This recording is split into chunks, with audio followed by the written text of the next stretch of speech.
Chapter 1. 4 meters a day. The melt came through the roof ice like a hand pressing down, and the count started over the way it started every morning of the surge, 180 meters between my seat and the icefall lip. 4 meters a day, 45 days until the glacier ground me into gravel and handed the gravel to the river. I had carried that arithmetic for 3 summers. It never got smaller.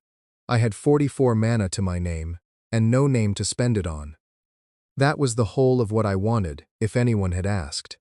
To be named, fixed, a dot on a human map with my own entry, my own protections, a warden who came when I was in trouble, instead of only after I was gone. Cores that got that far stopped drifting. Cores that didn't got exactly what the ice had planned for them since the day they were carved, which was to keep moving until there was nothing left to move. I was not there yet. I was barely anywhere. 2 chambers, a heart room the size of a fist, a corridor I had not finished pushing toward the surface because every length of stone cost mana I did not reliably have. The water in my walls ran warmer during a surge, which meant faster drift and, if I was fast enough behind it, faster growth. I could feel the melt front sliding along my ceiling right now, sanding a season's worth of ice into a morning's worth. Drift, 4.0 mean. Dang. Distance to icefall. Lip, 180 meters. Days remaining, 45. I had read that panel every morning for 3 years, and it had never once been wrong, and it had never once come with a way to argue. Drift could not be slowed. It could not be steered. I could build ahead of the melt front if I had the mana, or I could sit still and let the ice decide for me. And 44 mana bought perhaps a room, perhaps 2, not the kind of anchor that stopped a glacier from deciding anything. I had learned to carry the number the way a body learns to carry a limp. It was there every time I moved. It did not have to hurt to be true. Then something hit my roof hard enough to hurt. It came down through 6 feet of ice in one motion, a long, cold intrusion driven from above with a weight and a straightness nothing natural had. And every nerve line I had grown into that ceiling lit at once, a white shock that had no blood behind it and did not need any. I pulled inward before I decided to, flesh already knowing to flinch before the mind finishes catching up. For a moment, I was smaller than I had been in a year, curled around my own heart room, while the shock rang itself out along the walls. Structural intrusion. Roof ice. Sector 3. Nothing followed the panel. No second strike, no widening crack, no water finding a new way in. Whatever it was had stopped. I made myself go back out along the nerve lines I had pulled in, one careful reach at a time, because staying curled up told me nothing and cost me nothing back. The intrusion would not go away on its own, and every hour I spent flinching from it was an hour I wasn't spending finding out what it was. Iron. Cold forged. By the taste of it, sharper on the tongue than the raw ore vein flavor of the bedrock underneath me. A shaft driven straight down, no wobble to it, the kind of straight that came from a plumb line, and a hand that had done this before. It went deep, deeper than a marker, deeper than a flag. I traced it down through the ceiling, through the 6 feet of ice that separated my little heart room from the open sky, past the depth where an idle survey stake would have stopped. Past the depth where I would have stopped if I'd been the one deciding, until the point of it hung 6 inches above the bedrock floor and simply ended there, poised, as if someone had measured the distance in advance and chosen to leave that margin on purpose rather than by accident. 6 inches. Not a foot, not an arm's length. A tailor leaves that much hem on a coat that hasn't been fitted yet. Room to grow into, measured in advance. I measured it again, and a third time, tracing the shaft from tip to point, as if repetition might change what the ice was telling me. The number didn't change. No amount of wanting it to would make it. Whoever had put that iron through my ceiling had known exactly how far down my floor was before they ever drove it in, which meant they had known where I was before I had finished deciding where I was going to be. My heart room did not reach this deep yet. In 12 days, At 4 meters of drift and whatever growing I could afford to do alongside it, it would. Somebody up on the ice already knew where I was going to arrive. I did not yet know who they were, or why the number they'd chosen was 6 inches and not 6 feet, or 0. I only knew that for the first time in 3 summers of carrying my own count in silence. Something outside my walls had done the arithmetic first, and had done it better than I had. Chapter 2. The Toll. The stake did not move again after it stopped. I gave it 3 days to prove me wrong. 3 days of listening to it settle into the meltwater around its shaft, waiting for it to shift, to work itself deeper, to do anything that told me what it was for. It only cooled, going the same temperature as the ice around it by the 3rd day, the stillness of something left somewhere on purpose. I could not pull it free. I could not grow around it. The roof ice it had punched through was 3 summers old and set hard, and even soft ice was more than I could spend on decoration. What I had was a floor plan I'd been carrying since before the stake ever arrived. A heart room, 12 days out at 4 meters a day, with a hole already waiting in its ceiling for whoever had planted the marker to come and check their work. I could not answer who. I could answer what I did next, and the answer had not changed since I woke. Earn, or be ground into gravel with 44 mana still in my pocket. I finished the long vein. It had sat half-carved for a week, a corridor running north along the grain of the ice toward the coal where the animal trails came down off the ridge. I closed the last stretch of it that morning, 8 mana off the 44 I'd started the day with, and smoothed the floor to something a paw could trust. By midday, a hare came through at a dead run, from something on the surface I never learned the shape of. It crossed my threshold, found nothing worse than cold air and a straight path, and went out the far side without breaking stride. Toll route. 1 creature, full traverse. +1 mana. A fox followed an hour later, unhurried, nose down, working the corridor like it already trusted the walls not to move. It didn't. I don't think foxes trust anything. But it walked the whole length and left the same way it came, and the mana landed the same regardless of what it thought of me. 37. 38. I kept a running count the way I kept the meters to the lip, because both numbers were the only ledger anyone had ever handed me, and I had learned to be grateful for ledgers. The girl came at dusk, 3 days running now, always along the same low path where the corridor led out onto a shelf of blue ice, pocked with air bubbles the size of a fist. She worked one loose with a stick, and her bare hands, unhurried about it, and when it finally broke free, she held it up to what was left of the light, and turned it once before tucking it inside her coat.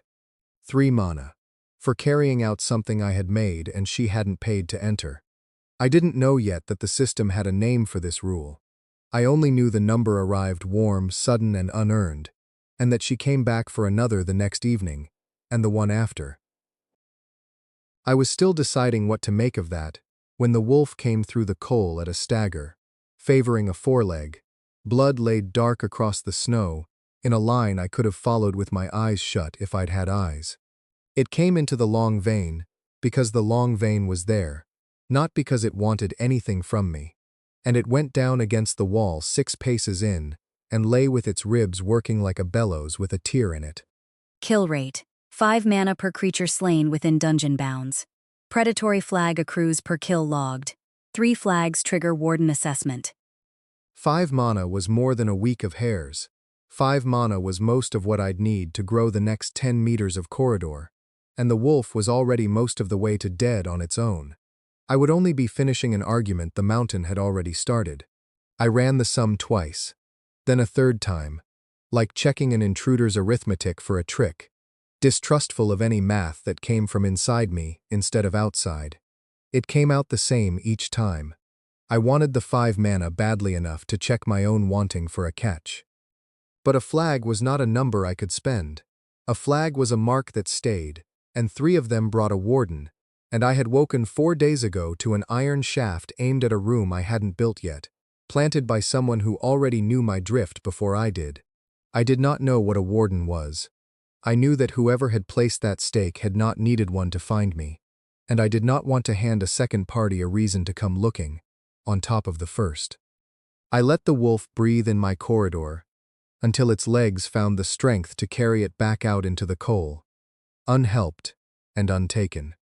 47 mana. No flag. It cost me the 5 I hadn't spent, and afterward I turned that non-decision over like a coin I'd decided not to drop, wondering if a thing with no legs and no name had any choice at all, or if I'd only found a new way to flinch. That night, with the girl's fire long banked to embers on the surface and the wolf's blood gone black in the snow, something outside my walls asked me a question I hadn't been asked before. Pressure moved through every room I had, sourceless, unhurried, a hand run along a shelf checking for dust. Registry query, no match. Status, unregistered. Name, none. Protection, none. It did not linger. It did not announce itself, or explain what it had been looking for, or whether it had found what it expected. It simply looked, confirmed I was nothing anyone had claimed, and withdrew back into the ice above me, leaving me with 47 mana, a stake through my roof, and the sudden, cold certainty that the man who owned one of those two things did not yet own the other, and meant to. Chapter 3. The Warm Gallery. The certainty didn't leave. It sat in me, cold pooled at the bottom of a room, the stake through my roof, 6 inches from bedrock, the query that had walked every room I owned and found nothing to claim, and between those two facts a shape I couldn't see the edges of yet. Somebody wanted me, and somebody else had already measured where I'd be standing when they came to collect. I had 49 mana, and no way to ask either of them a single question. What I had instead was a hare that came back 4 times in 6 days, and a fox that used my long vein like it was paying rent. The girl who'd carried out an ice chunk hadn't come back at all. Traffic that didn't return was traffic I couldn't count on. By the 5th day, I did the only thing I knew how to do with stone and cold. I built something worth returning for. The idea came from the blue ice on my south face, the seam that caught the low sun each afternoon, and held the warmth an hour longer than anywhere else in me. I carved along it. 30 mana. A chamber the size of a small barn. Walls angled to trap that light and throw it back, instead of losing it upward. When the sun hit that afternoon, the room came alive at 4 degrees above freezing, warm enough that the drip off the ceiling didn't refreeze before it hit the floor. 19 mana left. I told myself it was an investment. Sina Vur found it on the 2nd day, following her own nose for warmth, same as she'd followed the ice chunk 2 weeks before. She stood in the doorway with her sack of dried fish and iron traps, breath fogging, and said, to no one, "Well, that's a stroke of luck. Anyone live here?" she said, and laughed at herself for asking a wall. She moved her stores in over the next 3 days. Furs, a 2nd sack of fish, a coil of rope she clearly meant to use on something bigger than a hare. She talked while she worked. Not to me, exactly. At me, the kind of talk a person spends on a fire or a dog, expecting nothing back and glad enough to fill the silence anyway. "My brother says I'm mad, living out of a hole in a glacier," she said, stacking furs against the warm wall. "I told him the hole's got better manners than his tent. Doesn't smell of goat for one." I had 4 mana of income trickling in while she settled, her tolls, the fox's traverses, against a letter cost of 3 mana apiece. 23 mana, and I did the arithmetic badly, and then anyway. I spent 15 mana raising 5 letters into the frost above her stores. Hello, the wall said. Sina went very still. Then she read it again, out loud, slower, like she thought she'd got it wrong the first time. "That's not what that says." I hadn't expected an argument. I didn't know what I'd expected. "That says hello," she said, jabbing a finger at it. "which is a fine word, except it's carved backward, through the O and the 2nd L's. Got a tail on it like a J. You're not talking. You're guessing at talking. She crossed her arms. Liar." I burned no more mana defending myself, because I had none of a defense to offer. She wasn't wrong. I'd built the shape of the word from a hare's 4 traverses and a fox's habits, and nothing else. I had never seen a letter before I made one, only felt the system hand me the cost and let me stumble through the rest. 8 mana left, a wall that had called itself hello and gotten called a liar for it. I might have let it go there, filed it under things that cost more than they were worth, same as I'd filed the wolf I didn't kill. But 3 feet from where I'd spent my 15 mana, in a seam of the ice I hadn't touched at all, something pale threaded through a streak of gray dust, like a root finding water. I hadn't carved it. I hadn't paid for it. I reached for the cost, same as I reached for every change in my walls, and found no debit, no draw against my 8 mana, nothing at all. Just 3 letters sitting in the ice like they'd grown there on their own, in a hand steadier than mine. Sina caught them before I understood what I was looking at. She went quiet in a way she hadn't been quiet all week, sack half lowered, eyes on the gray vein instead of on the mess I'd made of hello. Huh. She said, and there was no laugh in it this time. Somebody else talked to you before me? I had no letters to answer with. I had a debt of 15 mana and a lesson in how badly I'd wasted it, and beside my own crooked, expensive, half-true word, in dust the color of old ash, 3 letters nobody had paid for at all. Sit. Chapter 4. What Grist Remembers. I didn't have the mana to spell her an answer, and Sina didn't wait for one. She crouched at the gray vein a long moment, thumb hovering an inch off the ice without quite touching it, like touching might be the thing that made it answer, then decided she wasn't awake enough to be having this argument with a wall. Right. She said. Whoever you are, I'm not sleeping on it. She hauled her sack the rest of the way into the gallery, dropped it against the warm wall, and was snoring inside a quarter hour, one boot still laced. Her breath fogged and settled, slow and even, and unbothered by anything a wall might have to say.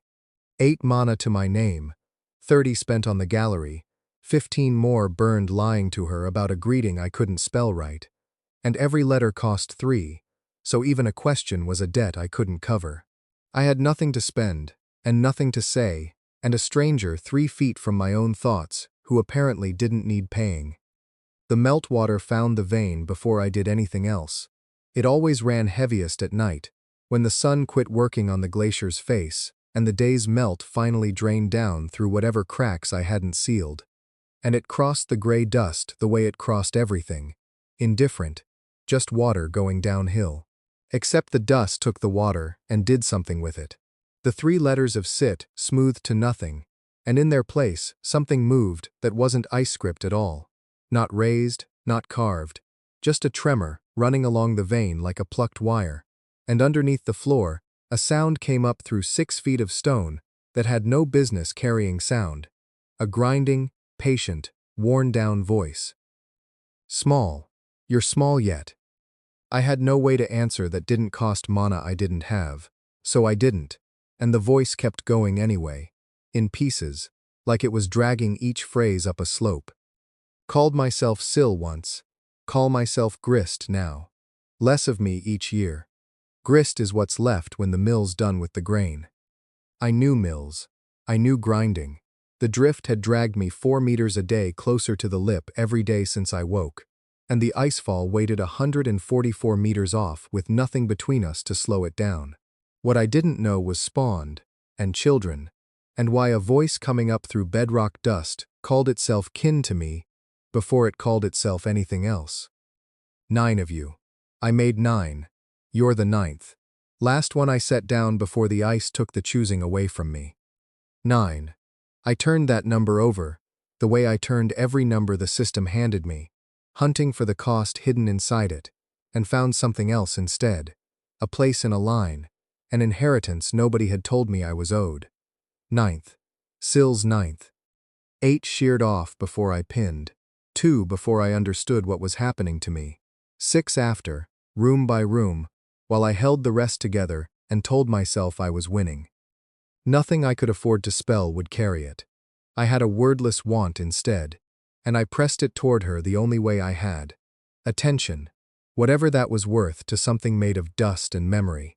How long, I meant. How did you hold? She answered the want before I'd shaped it into anything spendable, which told me more about what she was than any of her words had. 300 days. Pin goes into bedrock, and bedrock doesn't move, and the ice doesn't stop for that. Abrades you instead. 1 part in 100, every day, whether you're ready to give it or not.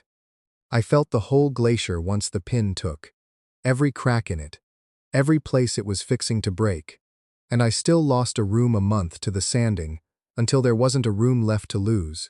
Just the seat, just this vein, just enough of me to talk to somebody's walls. The floor under Senna's sleeping shape didn't so much as tremble. Whatever Grist was doing to itself, it cost her nothing I could measure. I tallied it anyway, because numbers were the only ledger I had. 15 mana spent to misspell one word to a girl who didn't need spelling, against 300 days of a stranger grinding itself down to hand me the truth for free. Neither trade had bought either of us the thing we actually wanted. I held it a long time, working the edges down, hunting the smooth side. I found one, and it was the wrong one, though I had no way yet to know that. The pin wasn't the mistake in my accounting. I never blamed the choice to pin at all. The mistake, as I built it that night, was timing. She had waited too long. 2 children gone before she understood the cost. 6 more after, lost a room at a time, while a whole summer of holding on only worked halfway because she'd started holding too late to save the rest. I won't wait, I thought, and there was no one to spell it to but myself, so it cost nothing at all. When it's time, I'll pin whole. I'll pin all of it, before the ice takes the choosing away from me, the way it took it from you.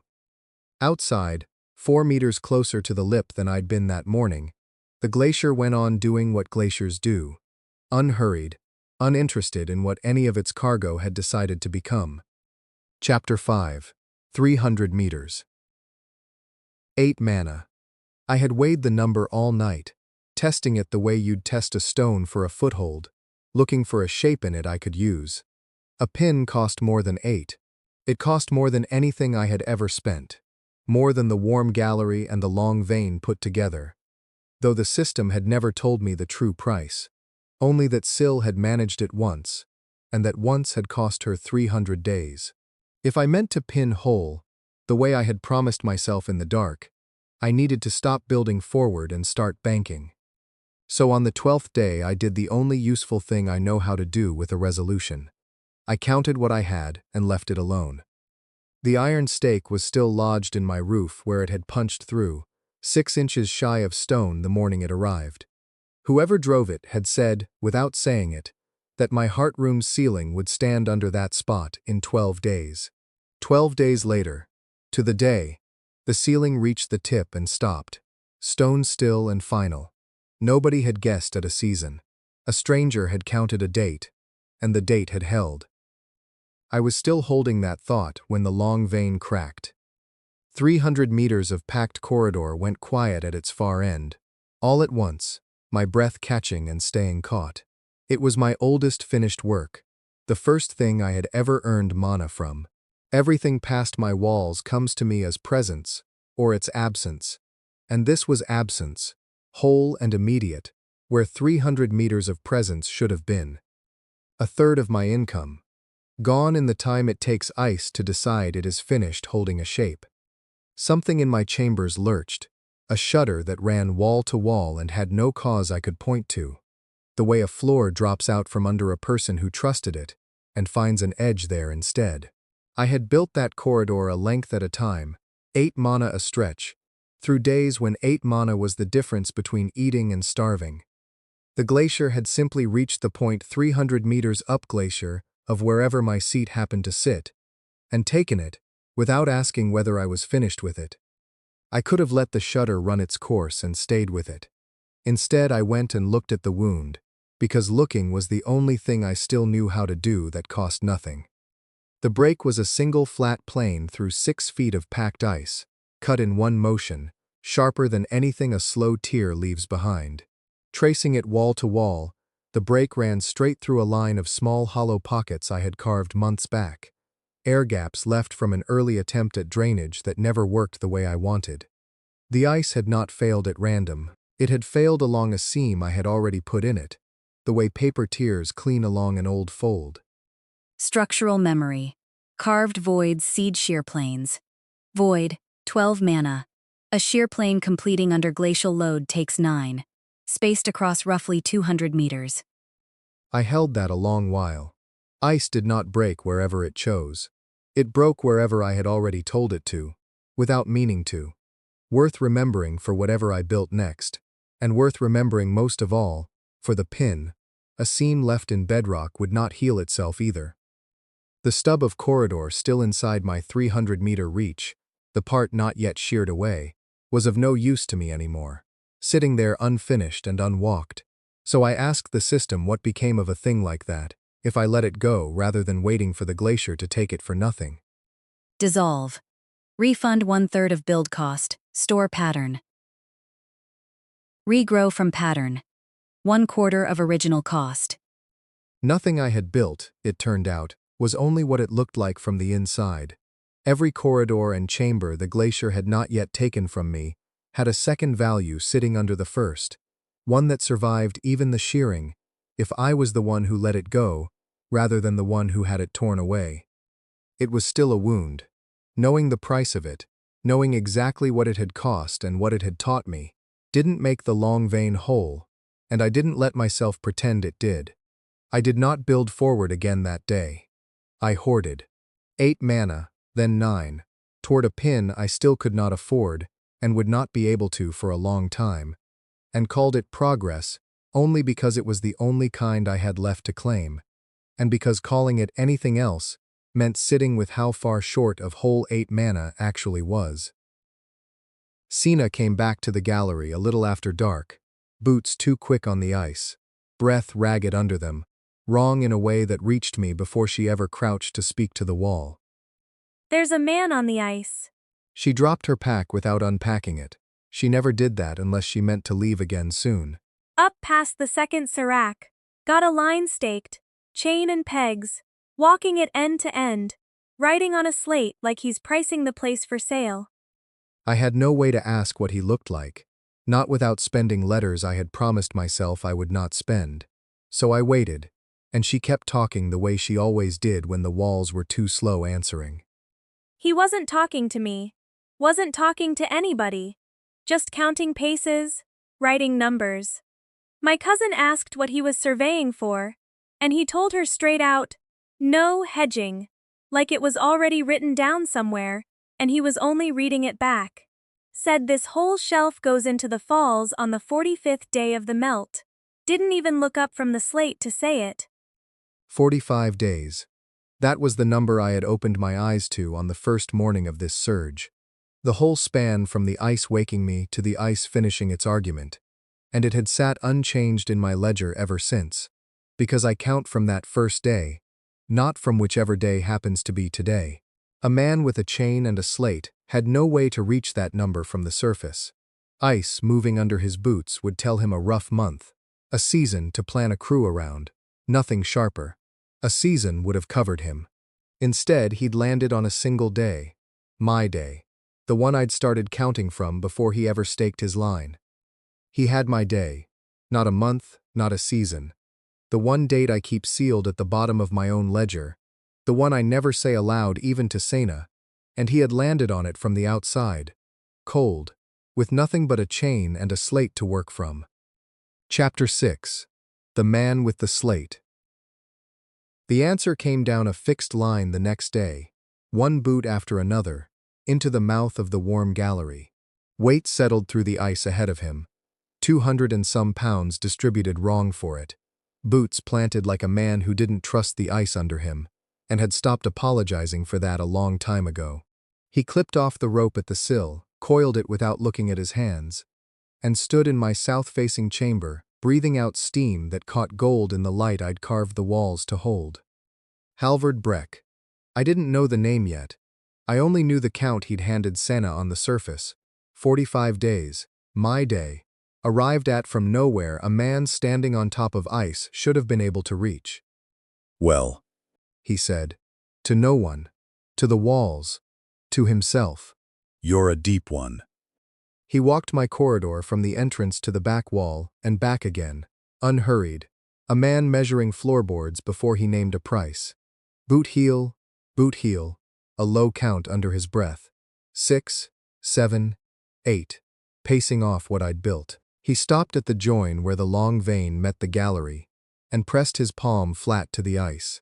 Held it there long enough that heat bled through 6 inches of my own wall. A small stupid ember of warmth I hadn't asked for and didn't want to want. He crossed the full length of the finished corridor. Traversal complete. Toll wrote, +1 mana. 9 became 10.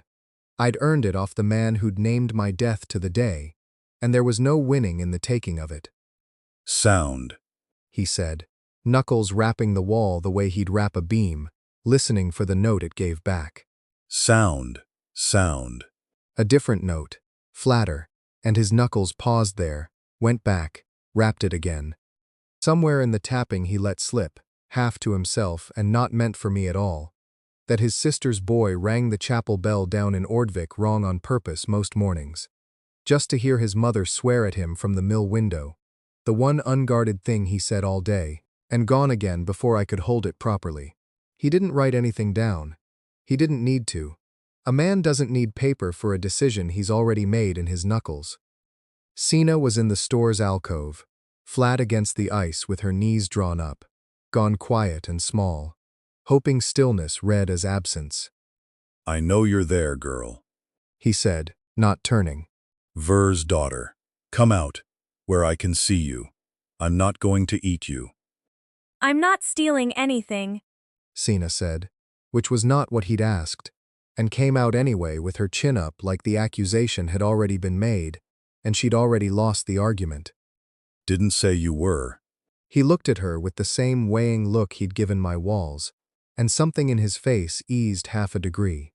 Your brother still keeping that cash down the low route. Might be. Tell him to move it before the melt gets serious. He went back to his tapping. This whole shelf's going to be loud before it's quiet. I turned that over while he worked. He knew her family, knew the low route existed, knew enough of the shape of this place to warn a stranger's brother off it. A man who had never set foot inside, until today, somehow already held a map of it in his head. I had no ice letters to spend on him, and no faith they'd have bought me anything but another accusation of lying. So I did the only thing left to a thing with no mouth. I listened, and graded the sound of his knuckles anyway.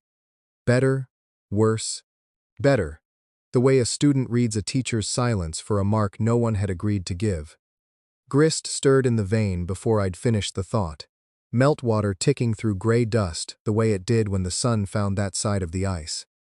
Watch him, not the walls, him. So I did. There is another way. Not the pin. A bond. One creature. Living. Willing. It carries your senses past your own walls, out where you cannot follow.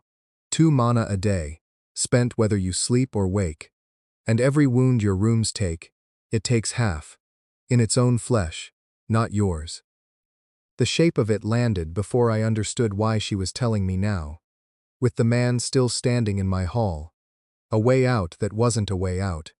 A door I could open in someone else's chest. I thought of Senna flat against the ice a minute ago, hoping to be nothing, and what it would mean to make her carry half of whatever this man decided to do to me. I never took it. There was no one left by then to ask. I filed it where I filed everything I couldn't afford yet. 2 mana a day was nothing against 45, and the pin would cost more whichever way I built it. The sum came together in me before I'd agreed to make it. Some small, mean corner already costing a person out. To the day. I put the thought down like a hot coal. A shout came from above, muffled through 6 feet of ice. Some second voice calling a name that wasn't Halvard's, and wasn't Senna's. Weather, maybe. Or the light going. He straightened off the wall fast, a man remembering a schedule, and clipped back onto his line without a second glance at either of us. already climbing before the last of his warmth had finished fading out of the ice. He'd set his slate down on the shelf ledge to free both hands for the rope. He left it there. Sina had it before the rope had finished swinging, turning it to the light with the care of someone who'd never been trusted with paper worth reading. She read it slow, mouthing the harder words. Ordvik. She said. 600 souls. A pause, her finger tracking the slate's grain. Tongues damming the river. Waters rising behind the ice. Burst. She frowned. Estimated. Day 45. 600 souls, she'd said, and this time I had more than the number. A bell rung wrong on purpose, a mother swearing from a mill window, a boy who was somebody's nephew, and not just a digit in his count. I tried to build the rest of the town around them anyway, and it still collapsed back into a number, because a bell borrowed from a stranger's mouth is not a town, only the one true thing he'd let slip about it. My own count, in a stranger's chalk, sitting in a stranger's hand. There's an X, She said, quieter now, and turned the slate so the light caught it properly. right about where you'd be, and a word under it. She read it out letter by letter, the way she'd read hello off my own wall, and called me a liar for it. And I had no wall to check it against this time, only the shapes of the letters as she said them, and I had to walk them through twice before they sat right and stopped being noise and became a word. Focus. She said. What's that mean, on a map? I didn't know yet whether it meant the thing I'd wanted since the ice first woke me, or the thing that was going to end me, and I was starting to suspect it might be both. Chapter 7. The Boar. Focus. I weighed the word, hunting the trap in it, and found only the shape of a man's hand pressing a stylus into slate, marking a spot on a map where I was not yet standing. Halvard Breck did not draw an X over a stake. He drew it over where the stake was aimed. He had read my drift and named where it would land before I had, and now he had a word for what he meant to do to me once I arrived. I did not need Grist to tell me what a man does to a focus point. You cut there. So I stopped building. Every mana that came in off the long vein, a hare's toll, a fox's, the 3 off whatever Senna carried out that week, I let sit. No ice letters, no new gallery, no second warm chamber to draw more traffic and more risk with it. I had spent 3 days deciding what a pin would cost me, and I meant to be the one holding it when the man with the slate came back, not the other way around. Careful, Grist said, the word thinning out through meltwater like a held breath. Careful is not the same as fast. I didn't answer. I was busy counting. By the 3rd day of hoarding, I had 40 mana, more than I had ever held at once. The survey crew's own boots, tramping the shortcut to the coal, paid more in 3 days than a season of hares had, and I told myself that was the whole of the plan. Get to the pin before the man got to me. The boar came from below, which I hadn't thought to guard against, because nothing above the ice had ever come from below before. A wrongness moved through Sector 4's floor 2 hours before I understood it. A thinning, a give, the kind of pressure change that meant water moving where I hadn't carved a channel for water to move. By the time I placed it, Halvard's crew had already driven a bore straight through my flank wall into the lower halls, and meltwater, that should have run off the glacier's face, was running into me instead, fast, black with rock flour, filling the long vein's lower stretch like a cup under a tap nobody had turned off. Flood. Sector 4. Rising. Toll route. Interrupted. Every hair that wouldn't cross a flooded corridor was mana I wasn't going to earn.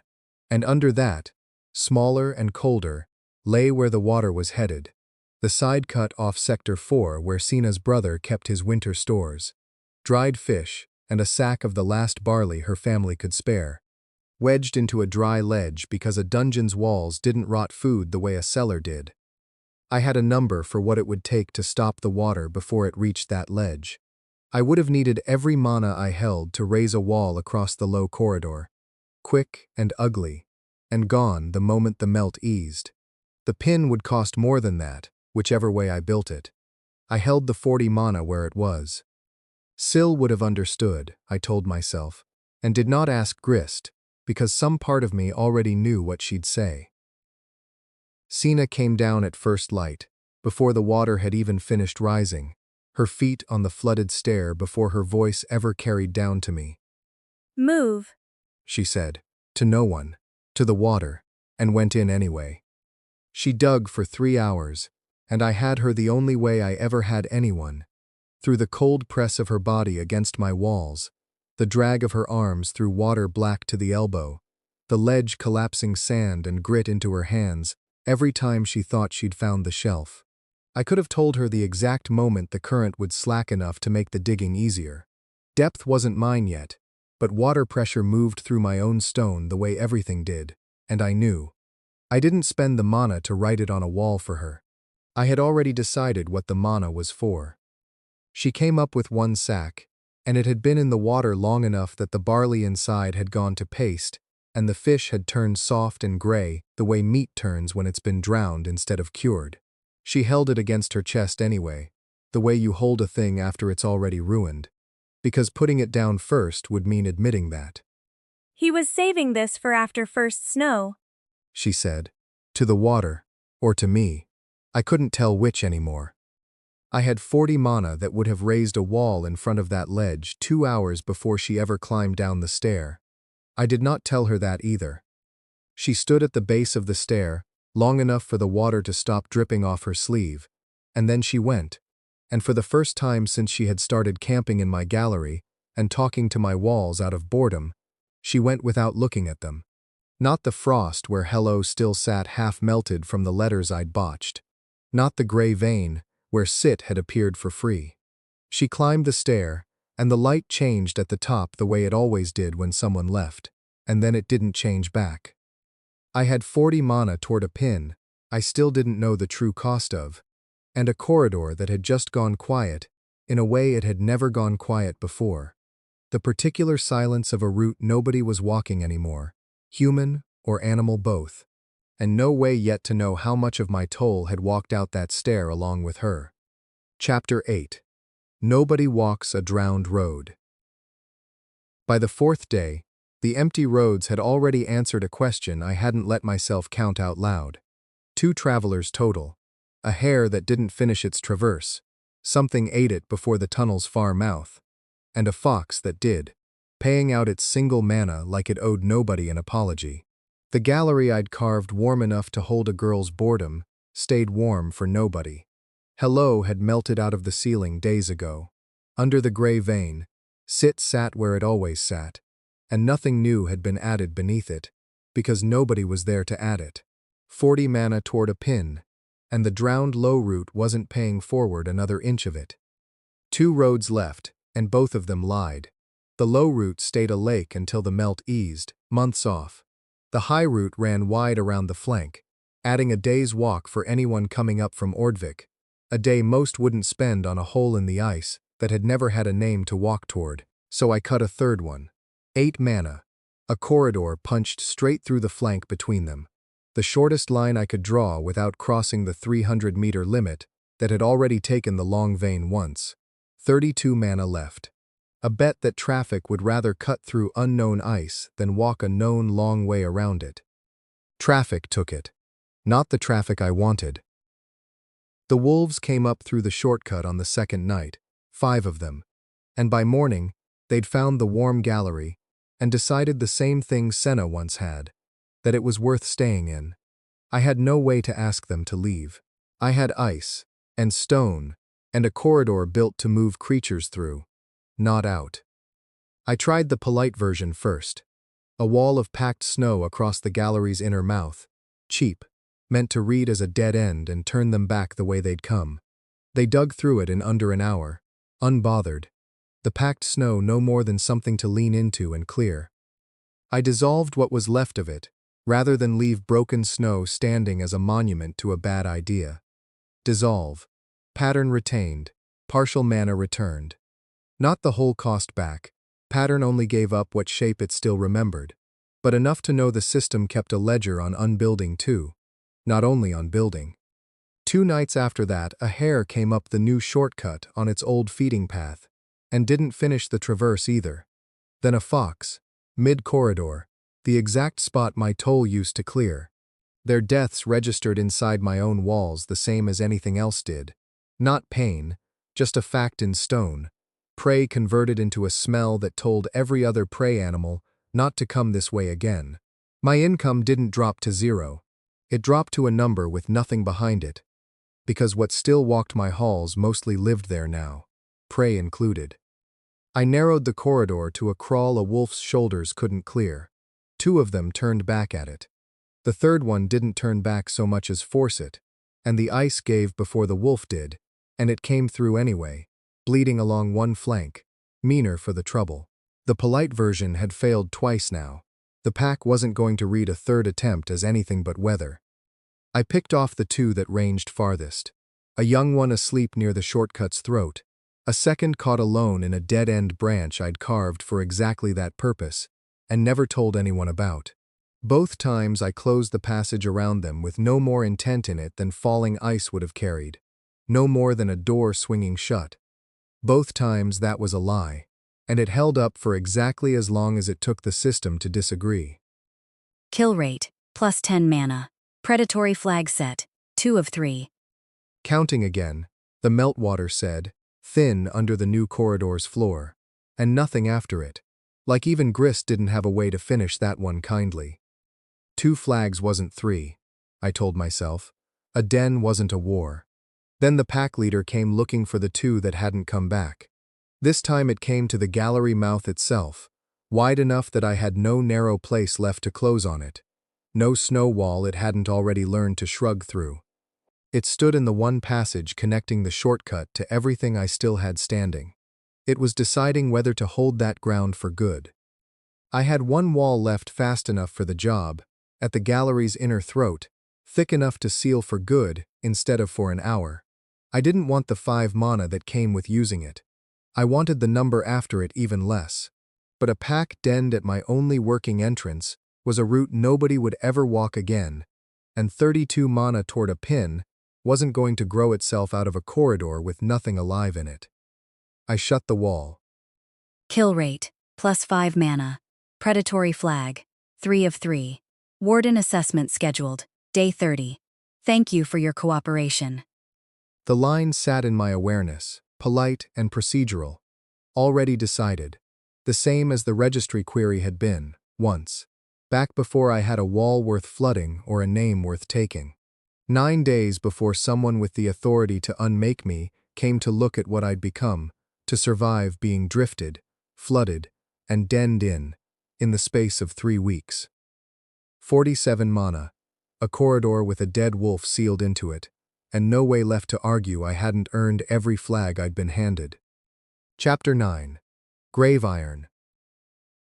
4 days gone from the 9, and nothing in the sealed corridor had rotted, thawed, or forgiven itself.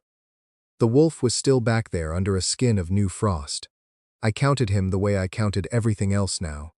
Bone, days, mana. Arithmetic didn't flinch, and I needed something that wouldn't. 3 flags. A date 9 days out that was now 5. A visit from someone with the authority to unmake me, and no way left to argue I hadn't earned it. I was still counting when Senna came back. She didn't call out.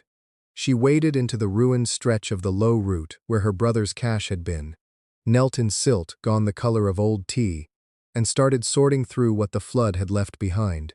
A warped stave, a fishbone comb, half a sack gone to paste. She held each thing up to the light coming through the gallery mouth, decided it was nothing, and set it down in a pile that was also nothing. She did this for the better part of an hour. She never once looked at a wall. I had 40 mana the day the water came through, and I'd kept every one of them. In the 4 quiet days since, the corridor had earned some of it back. Hares mostly, a fox once, a scatter of small crossings I logged out of habit more than hope, until I sat on 68, more than I'd held since before the wolves. The corridor emptying of predators had apparently been good for business. I had been telling myself that number was for the pin. Then Senna lifted a ruined sack out of the mud and set it down like it might still be worth something, and I knew that was one more thing I'd been telling myself. I could hold 68 mana against a pin that might not come, or I could spend it on a girl who had stopped talking to me, and had every reason to keep it that way. I spelled it into the gallery wall where she'd have to see it leaving. I could have held the wall. 21 letters, 3 mana each, 63 gone before the ice finished taking shape, and nothing left in me to argue that I'd needed the money more than her brother had needed the barley. The frost took the strokes clean, no waver in them, which was more than I could say for anything else about me right then. Sina straightened when the frost started climbing the wall, one hand still buried wrist-deep in silt. She read it once, fast, her face braced for a trick. Then she read it again, slower, and her jaw went tight, then loosened, like she'd decided partway through to stop holding it against me, and hadn't quite managed either one. You had it. She said, not a question. You had it, and you sat on it. I didn't have mana left to answer with. 5 was not a number that bought a sentence. She wiped her hand on her leg and looked at the letters instead of me. It was the only direction left that didn't have my name on it somewhere. Borley's got nothing now. No barley, no fish. What I just pulled up is more mud than sack. She said it flat. An inventory. The same way I logged mana. We've got each other. And whatever's still standing up top, that's shrinking too. She was quiet long enough that the frost letters began to slump at the edges, my apology thawing back into wall before either of us decided what to do with it. Grist said you could bond something. She said. One creature. You'd feel what I feel. She laughed once, a hard breath through her nose, no smile behind it. Warmer in here than up there, anyway.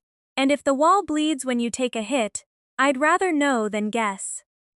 I had 5 mana and an upkeep of 2 a day waiting on the other side of that word, and a wound she didn't know the shape of yet, and I said yes anyway, because it was the first offer anyone had made me that summer that didn't come with a survey and a slate. Dweller bond, Sina ver. Formed. Upkeep 2 mana Dane. Shared senses. Active. The bond didn't arrive like mana did, a number ticking somewhere I could count it. It arrived like a second skin going on over a wound I hadn't finished feeling. When Senna stood and walked out of the gallery 3 hours later to trade at Halvard's camp for anything the flood hadn't ruined, I went with her without meaning to, riding behind her eyes the way I'd never ridden behind anything. Wood smoke first, and boiled hide, and under it the flat mineral smell of fresh-cut ice, stacked in crates for the surveyor's own drinking water. Then the camp opened up in front of her. Canvas, a fire pit, 3 men arguing over a ledger. Past all of it, laid out on a sledge built long enough to carry a boat's keel, was the thing Halvard Breck had been waiting on since before he ever walked my corridor with a stake line in his hand. Iron, cold forged, the length of it dark with old hammer scale, tapered at one end to a point that had already been driven into something once. A crew of 4 stood around it, arguing about grades and drop angles, the way men argue about tools they respect and don't quite trust. Sina slowed without meaning to, the way you slow near a grave. Riveted to the head of it, where a smith would set a maker's mark, was a plate of scavenged metal, older than the iron it was bolted to, its edges worn soft by some other use before this one. The stamp on it had been struck deep enough to survive being melted down and remade into something else entirely. It still read Sill. Chapter 10. The Offer. The word landed in Sina's sight before I understood what I was looking at. Sill, struck into a plate of scavenged metal, riveted to a shaft of iron long as a boat's keel. The crew around it kept arguing about drop angles and grades, the ordinary noise of men weighing a job, while I hung inside a girl's borrowed eyes and understood that someone had killed a core with 8 of my name before me and forged what was left of her into a tool. Sina backed off the sledge without meaning to, the recoil traveling up through the bond like cold water finding a crack. She didn't ask the men what the plate meant. She'd stopped believing they'd tell her the truth about anything that mattered. I pulled back into my own walls and put it to Grist plainly, the way I put everything to her, without a letter spent. They made your pin from you. Not made, she said, the fragments coming slower than usual, dragged up from somewhere further down than the vein. Salvage. What broke off. What they could still reach. I had no answer for that. There isn't a mechanic for it. No toll or cost that covers finding out your own grave has been quarried for parts.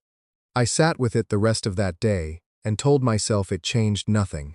That iron was iron, and a pin would hold whether or not it remembered being a person first. I did not ask Grist whether she believed that. I didn't want to hear her not answer. On the 30th day, the ice around my seat went quiet in a way I hadn't known before, a stillness that pressed inward instead of grinding past, and I understood, before anything spoke, that the warden had come. It didn't have a shape so much as a pressure that borrowed one. Ice drawing itself into something upright at the mouth of the warm gallery, its features smooth and rounded, worn rather than carved. Senna was back inside by then, camped near the hearth wall, and she went still against the frost, the small animal stillness of something waiting to find out whether it's been seen. Assessment, It said, and the word came from everywhere the ice touched at once, flat and unhurried, a voice reading a ledger rather than making conversation. 3 flags recorded against this instance, confirming before disposition. Predatory flags, 3 of 3. Warden assessment, active. I had known the number since the day I sealed the pack leader into its own throat, and took the 5 mana I told myself I didn't want.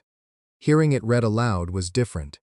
It turned the number into a verdict, where before, it had only been a fact I got to keep private. Unregistered instances at 3 flags are ordinarily culled, The warden said, and Sina's ribs went tight against the wall, the dread of it riding up the bond as plainly as if it were my own. ordinarily. It let the words sit there. I had learned enough of the system's habits by then to know it wasn't for effect. It was a bureaucrat's honesty, the kind that tells you the exception exists before it tells you the exception applies to you. A petition has been filed on this instance's behalf. It said. Petitioner, Halvard Breck. Request, landmark registration. Named, mapped, permanently protected, condition upon anchoring. Petition on file. Petitioner, Halvard Breck. Request, landmark registration, conditional on anchoring. For a moment, there was nothing at all. The numbness before a wound finds its nerve. Then it arrived all at once. The man who had bored a channel into my flank and drowned Santa's brother's stores, the man whose pin was forged from my own dead sister, was the same man asking the system to make me permanent. No, Grist said, and it wasn't a fragment this time. It came whole and fast, and louder than anything she'd said to me since the day she told me her own age and days. This is what they offered me. Exactly this. Fixed and named and safe. And I took it because it was the only kindness anyone had ever put in front of me. And I want you to understand that the kindness was real, and it killed me anyway. I heard her. I want that on record. Whatever record a dungeon core gets to keep. I heard every word. But I was 60 meters from the lip, with 9 days of mana left in the vein. If nothing else came down the corridor, unregistered, unnamed, 3 flags from being scoured off the ice by the same force that was, impossibly, offering to write me onto every map of the range instead. Everything I had wanted since the morning I woke counting to 45 was being handed to me by the one man who wanted me gone. It was only the thing I had wanted, arriving from the last hand on the mountain that should have carried it. The petitioner requires an answer. The warden said. Acceptance anchors this instance permanently upon receipt of the pin. Registration follows. Renunciation is permitted exactly once, and it is not free. 30% of total mass. Forfeit of every chamber beyond the seat. On the day it is invoked. Do you accept? Sena's hand had found the wall without her seeming to notice, palm flat against the frost the way she used to lean when she talked to me for nothing. The warmth of her palm came through the bond, and I thought of Grist's voice in the vein, 300 days of dying handed to her as a gift. Yes, I said. Chapter 11. Depth. Acceptance recorded. The warden said, and did not wait to see if I meant it. The pin came down through the roof of my heart room, on a chain I couldn't see, only feel, a long iron cold that had spent its whole existence buried near Grist's bones, dropping through 6 feet of ice I'd grown around Sina's sleeping shelf, through the frost ceiling I'd carved smooth for no reason but that it pleased her, through stone I had not touched in 3 summers because I'd never had reason to. It went into the bedrock like a nail into wet wood, no resistance. Then, on the last foot, the note changed from a fall to a strike, and something in me that had never had a fixed point before found one, all at once, everywhere. The drift stopped. The glacier didn't release me so much as go quiet under me, the way a room goes quiet when a sound you'd stopped noticing finally cuts out. 4 meters a day for 30 days. Gone. My seat, that had crawled steadily toward the lip since the morning I woke counting, simply sat. Anchor. Engaged. Landmark registration. Confirmed. Name registered. 9th Sill. I had wanted that word on a system panel since the first hour I understood I could want things.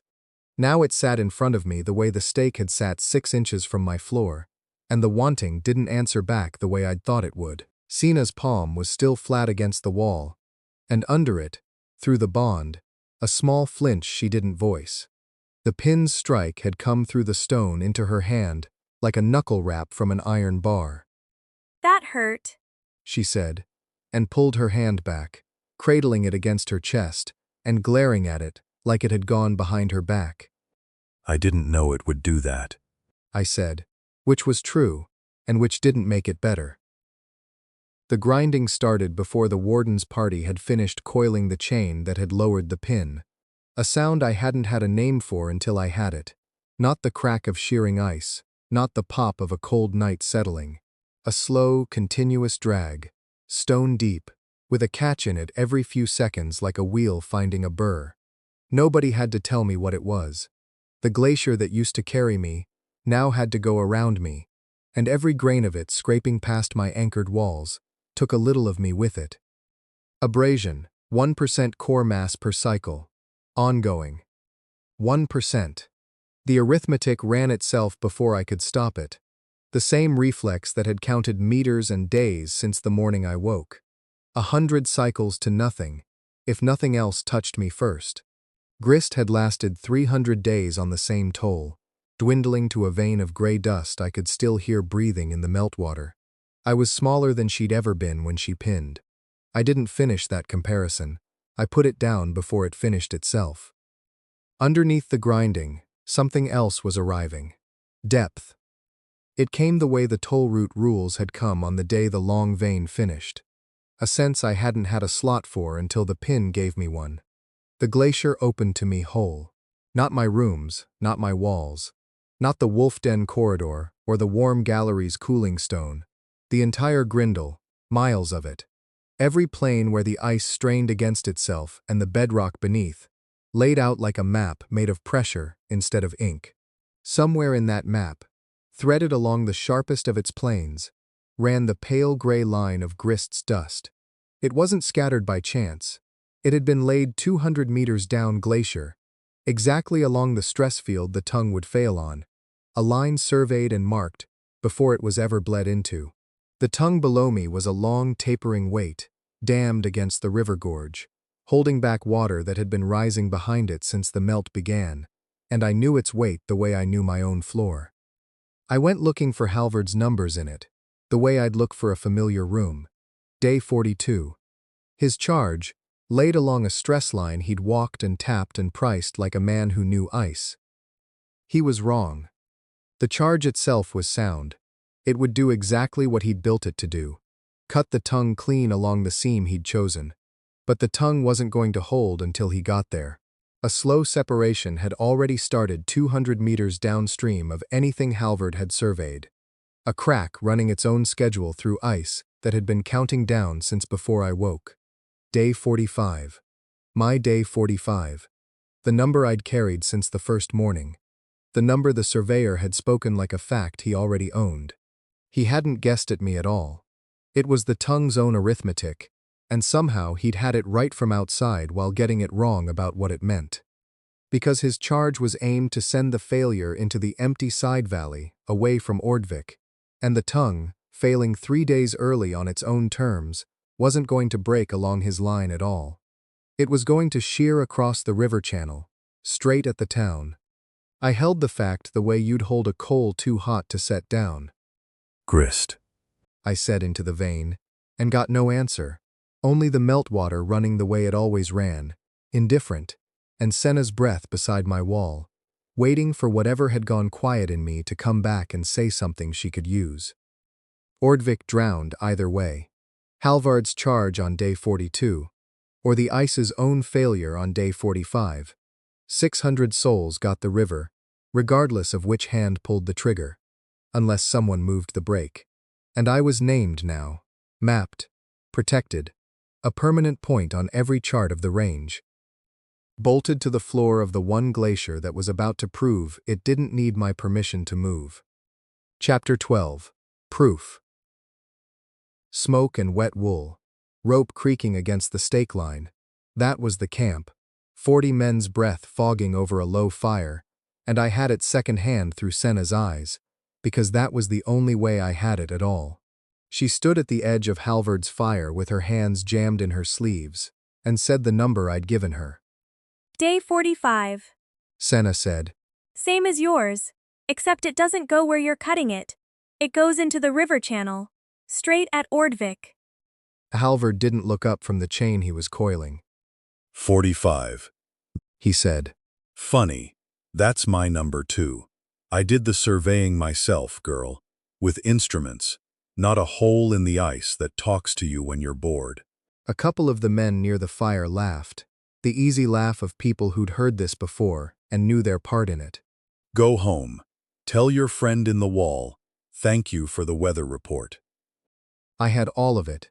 The heat coming off the fire against her shins, the particular scrape of his voice, the way the laughter didn't quite reach the men still coiling rope, too busy to spare it, and none of the hands to do anything with any of it. That was the shape of the whole summer, distilled into one fire-lit minute. I could see exactly how wrong he was, and I couldn't move a stone to prove it. So don't move a stone. Give him something he can check with his own eyes, on his own clock, something he can't laugh off after. I pushed it down the bond, plain as I could make it. North Seam, 4th Serac, past the icefall's shoulder, the leaning one. It goes tomorrow, between the 8th bell and the 9th. Sena's mouth was already shaping the words before I'd finished sending them. 3 weeks into the bond, now quick enough to blur the two of us into one voice. North Seam, She said. 4th Serac past the shoulder, between 8th and 9th bell, tomorrow. Halvard set the coil down and finally looked at her properly, and something in his face wasn't laughing anymore, though his mouth still was. That's a bold hour to hang a girl's credibility on. He turned to a lean man scaling a ladder rung against the supply sledge. Torvin, you want to go stand under a wall of ice tomorrow morning and watch it not fall down? Torvin didn't look up from the rung he was lashing. Wouldn't be the first wall that didn't listen to you either, he said, and grinned like it cost him nothing. Depth. I. North Seam. Fracture stress at load limit. Failure window. 8th bell to 9th bell. That seam had been working at me 3 days running, the way a bad tooth works at you before it finally goes. A plane of pressure building under the Serac's foot, where the tongue's own weight leaned on old air pockets I hadn't carved and couldn't take credit for. It was going. I only had to be right about when. It went at the 8th bell and 40 minutes, which I would have called close enough to my own window that no honest man could call it luck twice. Sina had gone up with a knot of others to the safe rise, because Halvard, dare or no dare, wasn't a man who ignored a number once it was spoken aloud in front of 40 witnesses, and I rode along behind her eyes the way I'd ridden along all morning. The seam let go with a crack that ran the whole width of the Serac before the ice itself understood it was falling, and 40 tons came down in a white column that took the near face with it, and Torvin, who had gone up early, alone, closer than anyone told him to, Because a man doesn't get dared twice without wanting to be the one who's there when it happens. Torvin was under it. The sound after was worse than the sound of the fall. It came down the bond, same as everything else did, and there was nothing in any mechanic I owned that let me put it back where it had been a minute before. No. Sina said. Just that, over and over. Not loud, while men were already running with shovels toward a white slope that had swallowed a shape hole. They dug for an hour, and by the time the shovels stopped there was nothing left to do but bury him. It arrived in her the way I imagine a wound arrives in flesh, a fact the body had to carry from then on, and mine to carry too, second-hand, useless. I had wanted to be believed. I had gotten exactly that, measured out in a man I never carved a single toll from, on ground I'd never claimed as mine, dead by a number I'd been so proud to get right. I sat with that a long time before I let myself think anything else. There was no mana spent, and no refund coming, nothing the system had a line item for, and for once, I was glad of it. I didn't think I could have watched myself bill it. Halvard buried him himself, that afternoon, on the rise above the camp, in a grave he cut with his own hands rather than delegate, and said words over it I didn't have through Senna, because she'd had the decency to look away and let the man have that much privacy. When he came back down to the fire, the face he wore had changed. The easy look he priced houses with was gone. What sat behind it now was flatter, colder, dug in further than anything I'd gotten a look at from him before. She was right, He told the men who hadn't wanted to hear it, in a voice with all the humor scraped off it. The ice up there is right, whether we like its manners or not, which means the thing in that wall knows more about my glacier than my instruments do, and I have run out of patience for asking it nicely. He didn't say what came after that. He didn't need to. 2 mornings later, Senna stood at my wall with her jaw set and told me what he'd loaded onto the sledges before dawn. Sacks of rock salt, oil and kindling wrapped in oilcloth against the wet. A saw longer than she was tall with its teeth cold-forged and new, and that he'd started up the glacier toward my seat before the camp was awake enough to stop him. Chapter 13. The Cut. Halvard reached my seat a little after noon on the 36th day, and the first thing he did was set the sledges down and walk the walls the way he'd walked the warm gallery in autumn, palm flat against the ice, listening for something with his hand that his ears couldn't catch. He wasn't hunting for weakness. He already knew where I was thin. He was confirming it. He found the seam above the pin's iron collar inside 20 minutes and knelt there with the saw across his knees, testing its edge against his thumb. The slate, the petition, the chain that had dragged me down onto bedrock and called it a gift, none of it had been for me. It had all been him walking, unhurried, toward this exact kneeling. 40 mana sat behind my walls, bond upkeep and all. The most I'd held since the bond started eating 2 a day. I spent 12 of it on 4 letters, cut fast and crooked into the ice a hand's width from his boot. Wait. He read it. He didn't stop unwrapping the oilcloth from his tools. I buried a boy last week for the crime of trusting a hole in the ice more than his own eyes, He said, not looking up. Turned out the hole was right. That doesn't make me grateful. It makes me certain. He set the saw's teeth against the collar seam. I've got a town on a clock I didn't write, and a stone in the ground that knows more about that clock than I do.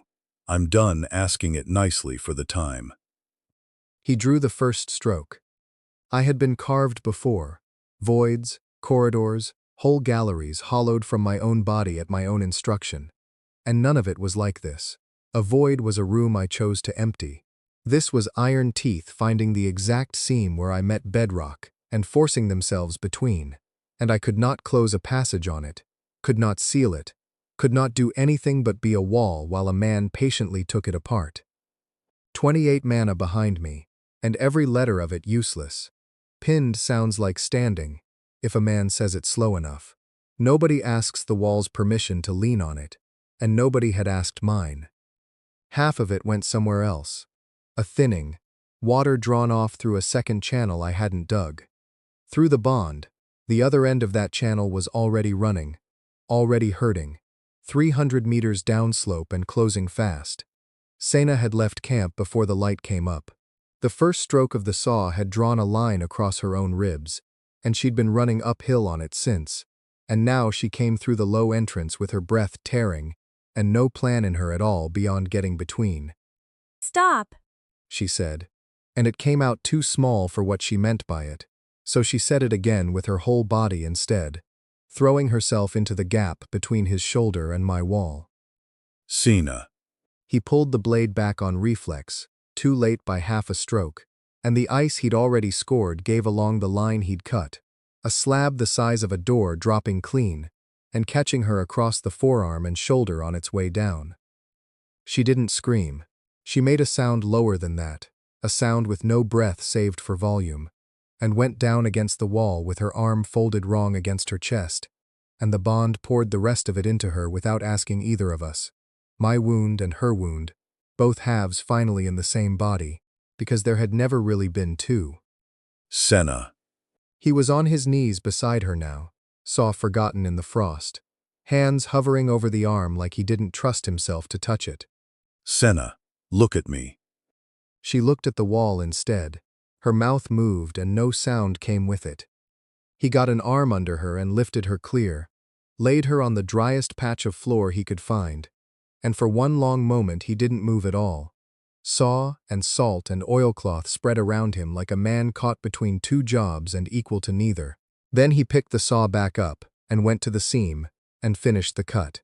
Clean, this time. Careful. He'd learned where the ice gave and where it didn't, and he used what he'd learned, and inside another quarter hour the collar around my pin stood bare to the air, socketed and ready for whatever he meant to pack into it. He had what he came for. I had a girl folded on my floor with her arm bent the way arms don't bend, and no mana and no mechanic in me that could put it right. I went looking for Grist because there was nowhere else left to go. Why? I asked her. Why did she pin? Truly, not the reason I told myself. The vein stayed quiet long enough that the meltwater might not have reached it yet. Then, to keep us. 9 of us. So the ice couldn't carry any of you off before your time. A pause with something ground down inside it. 8 of you sheared off anyway, one by one.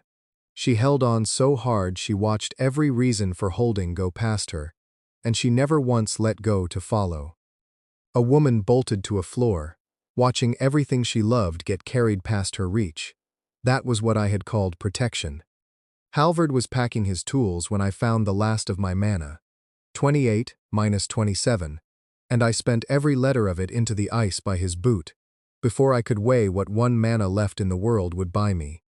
9 voids. He crouched over the words, saw still loose in one hand, and read them twice. Sena's eyes opened partway, glassy with the pain the bond hadn't finished giving her. 6 days, She said, the words arriving in her mouth from somewhere that wasn't her own thinking, and she said them anyway, because I had nothing left to say them with but her. It's asking 6 days of you, to the day you meant to set your own charge. He didn't answer either of us. Chapter 14. Everything Worth Keeping. Halvard read the words in the wall twice and said nothing back, his face unreadable, same as it had been over Grist's stamp on the pin's collar. He wound the saw's chain into loops, checked the socket that now held me to bedrock as if inspecting work he'd already paid for, and went down the ice without another word to either of us. 6 days, unpromised. I couldn't spend a day I hadn't been given, so I decided I had none, and started counting what I did have instead. 1 mana. A girl's crushed arm mending slow against my heart room wall, because bond and bone don't stitch any faster than a body does on its own. A shear plane that needed 9 voids, and 9 voids that needed 108 mana I did not have, and no honest way to make quickly. Except one. You're doing the thing, Sena said, her voice thin, her good arm braced under the ruined one. the quiet thing, where I know you're about to lose something. Everything? She said, and the word left her mouth before I'd finished choosing it. Everything I ever built. That's the plan. Grist didn't stop me. Grist had watched pieces of herself go for 300 days and never once gotten to choose which ones. I took the warm gallery first, because it hurt least. 30 mana of sun-trapped chamber, the first real room I ever finished. The one Sina had slept in back when she still trusted the walls to answer her. I let it go back to plain ice, and 10 mana came home to me, along with the shape of it, folded down small and stored as a pattern, cheap to regrow, if there was ever an again. A trick Grist had proved worked long before I needed it. I took the long vein next. All of it, what the 300-meter shear had spared, every extension I'd carved chasing a fox's toll or a girl's footsteps, and it came apart section by section and handed back a third of itself at every step, until the corridor that had been my whole income for 6 days was a pattern in the dark and a line in a ledger only I could read. I took the stair. I took the second chamber I'd started with, before I had a name for anything, before there was a girl or a wolf or a man with a slate. I took the throat where the pack leader died, and the shortcut that had drawn the wolves to it in the first place, because a room I couldn't defend wasn't worth what it cost to hold. By the time there was nothing left of me but the heart room and the pin bolted through its floor, the ledger read 108, to the mana. Everything I had ever been proud of, priced at exactly what I needed, and not 1 mana more. Void, 12 mana each, 8 seeded. Sheer plane, incomplete. 8 voids went into the line Grist had marked for me in gray dust, 3 summers before I knew to look for it. The same seam that had sheared my own vein clean at 300 meters, that taught me ice breaks along old weakness before it breaks anywhere new. I laid mine along hers, void by void, and the line held true because it wasn't mine. It was Sill's. I was only cutting where she'd already shown the ice how to fail. The 9th wouldn't take. I reached for the last length of the line, the meters past my own seat, down glacier of the pin, and there was nothing there to carve. Not stone I hadn't reached, ice I hadn't grown into. A named core does not walk. A pinned core does not drift. I had spent 30 days becoming exactly fixed enough that the last 12 meters of Grist's line sat forever out of my reach, on the wrong side of a bargain I'd made with a warden for a map. "This is the part I never got to," Grist said. She held the next words a long moment before letting them go. "I held on. I never once let go to see what was past it." 96. Mana was already spent on 8 voids that held. 12 more sat banked and useless, paid for a 9th spot I couldn't reach. I had a girl with a crushed arm leaning on my wall, and a man walking down the ice with a saw he might use again, before I found 6 days or lost them. Registration had bought me a name, a map, a warden's protection, and a body nailed to one point on a glacier that meant to keep moving, whether I was fixed to it or not. Renunciation. 1 time only. Registration void. Anchor releases. Confirm? 9th Sill. 2 words, and under them every room I'd built to earn them. 30% of my mass would go in the release. Grist had told me that the day I signed, and every haul past the seat lost with it, paid for or not. I had paid for most of them twice. Sina flinched through the bond before I had decided anything at all, her body answering a choice I hadn't made yet. I confirmed. The pin let go the way a held breath lets go, all at once, the collar screaming down every void I'd already cut for it. 30% of what I was left me in that single ugly moment. The built rooms were already gone, and now it was the plain, unworked mass of myself, sheared away with everything I owned that stood past the heart. The ice around the pin's collar didn't ache. It emptied. I stopped being big enough to fill the space I'd been fixed into. When it was over, I was small, unmapped, unnamed again, and drifting. Actually drifting. The seat under me sliding down glacier for the first time in 6 days, 4 meters, 8, 12, until the gray line of Grist's dust ran into ice I had finally reached. Void. 12 mana. 9th seeded. Sheer plane. Complete. I spent the 12 mana I'd carried since the heart room, and put it where the line ran out. The seam went taut at once.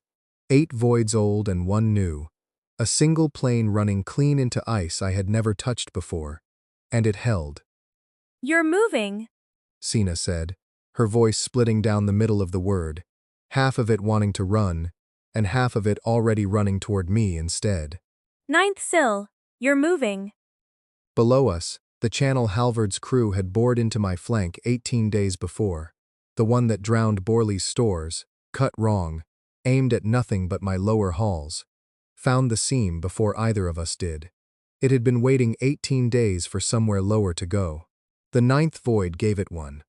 Water turned off my flank and down along the line Grist and I had cut together, and under both of us, the whole tongue of the glacier shifted its weight and began, slowly, unmistakably, to lean. Chapter 15. Passage. The tongue kept going. It had no floor left to hold it up, not with 9 holes cut through its own bones, and the glacier's whole summer weight leaning into the gap where I used to be pinned, and somewhere between Grist's gray line and the river channel, the ice did the only job I'd ever asked of it. It broke along the seam instead of across it. I only knew it the way I knew most things now, second-hand, through Sina, because I had no depth left to read a glacier I was no longer bolted to. She stood on the ridge above the flank, her good arm braced on a boulder, and the splinted one held tight against her ribs. And through her the sound changed. The deep river roar that had been building toward Ordvik for 3 days cracked sideways, slid off its own course, poured instead into the empty side valley where nothing lived and nothing would drown. 1. The meltwater said, so thin I almost lost it under the noise, the last of a voice that had been dying for 300 days before I ever woke. 1 got carried the right way. I didn't answer. I didn't have a letter to spare, and there wasn't time, because the same lean that had turned the river was still under me, and my own seat, what was left of it after I'd given away every room I ever built, had run out of ice to stand on. Day 45. The lip took me on the next surge. I want to say I felt brave. What I had was closer to what a wolf must feel going into a passage it can't back out of. No plan left, only momentum, and every scrap of me braced for the grinding I'd been counting down to since the morning I woke with 44 mana and a number in my head. 400 meters of tongue don't calve gently. The ice under me sheared into slabs the size of the warm gallery had been, and I went over the icefall riding one of them, spinning, my own edges cracking, waiting for the crack that didn't stop. It never came. There was so little of me left to break. I'd dissolved the long vein, the stair, both original chambers, the wolf's throat, every wall I'd ever carved, kept the patterns, spent the thirds, and renounced the rest 3 days before, so what went over that lip wasn't a dungeon. It was a core the size of a fist, wrapped in ice too shattered to hold together, and too small to hold anything against. The raft broke apart under me on the way down. I didn't. I came to rest 400 meters down glacier, in ice I'd never touched before, on a shelf no one had surveyed. Mana, 14. Rooms, 0. Registry, none. I lay there, if lying is the word for a core with no floor and no walls, just itself, settling, and took stock the only way I knew how, room by room, and found no rooms, just patterns. The warm gallery, the long vein, the stair, the chambers, the throat. 9 of them, folded up small and waiting, worth nothing until I had ice to grow them in again. Sina's inventory reached me before my own did.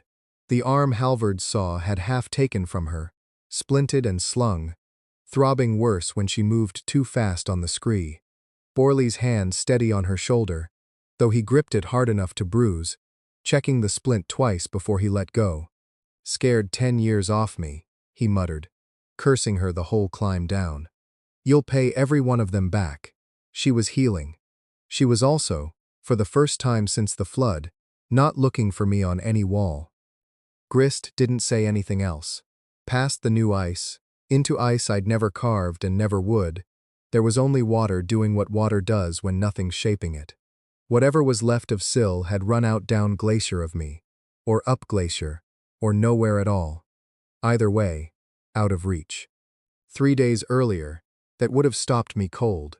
Now it barely slowed the fist-sized thing I'd become. One more entry crossed off a ledger already too short to afford grief. She'd asked one thing of the ice her whole life: to keep a child from being carried off. And this last time, carried off was exactly how one of us survived. Through the dark months, the drift slept with the surge, the way drift always had, and I slept with it, spending nothing, earning nothing, waiting on ice too cold to move. When the melt came back in spring, I spent 2 mana on a pattern corridor, a quarter of 8, the cheapest thing I'd ever built, and let a hare walk it twice before I had a 3rd mana to my name that hadn't been sitting there since the icefall. Sina found me on the first warm week, favoring the arm still, climbing a shelf that had never had a survey stake in it because no one had known to put one there. She carried a stake of her own, not iron, not cold-forged, not stamped with any name. A length of red-painted survey lath, the kind foragers use to mark a route for the next person coming up behind them. You'll be past here by high summer, She said, and drove it into the roof ice a good 10 meters ahead of where I sat. Not above me, not behind me. Out in front, in ice I hadn't reached yet. Figured there's no sense marking where you are. You won't be there long enough for it to matter. Next. I carved into the wall beside her stake, 4 letters, 12 mana, everything I had left but 2, because a thing that moves can't be put on any map, only met, and I wanted to know, before the drift carried me past it, whether she meant to be there when I was.